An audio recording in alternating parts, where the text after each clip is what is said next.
परमाणु जंग का खतरा हवा हवाई नहीं है, बल्कि बड़े बड़े न्यूक्लियर साइंटिस्ट की भी रातों की नींद उड़ी हुई है।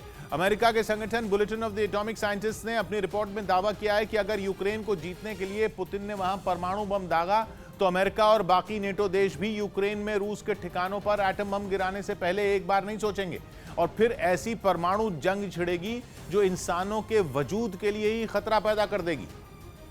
इतना ही नहीं, bulletin of the atomic scientist से जुड़े वैज्ञानिकों ने यह भी कहा कि अगर रूस यूक्रेन पर परमाणु हमला करेगा तो उस सूरत में नेटो के पास 4 ऑप्शन होंगे। पहला तो यह कि वो रूस की सेना पर यूक्रेन की सीमा के अंदर या बाहर एक या फिर कई परमाणु बम गिरा सकता है। दूसरा, नेटो रूस की सेना पर गैर परमाणु हथियारों से भी हमला कर सकता है। तीसरा, वो यूक्रेन को हथियारों की सप्लाई जारी रख सकता है। और चौथा और आखिरी ऑप्शन, वैज्ञानिकों का कहना है कि हो सकता है कि पुतिन के हमले के बाद नेटो यूक्रेन पर ही जंग खत्म करने का दबाव डाल दे। परमाणु वैज्ञानिकों का मानना है कि अगर अमेरिका और नेटो ने दूसरा, तीसरा या चौथा विकल्प चुना तब तो फिर भी ठीक है, लेकिन अगर उन्होंने पुतिन को ईंट का जवाब पत्थर से देने के लिए परमाणु बम गिराने वाला पहला ऑप्शन अपना हथियार बनाया तो फिर शायद इस दुनिया को कोई नहीं बचा पाएगा।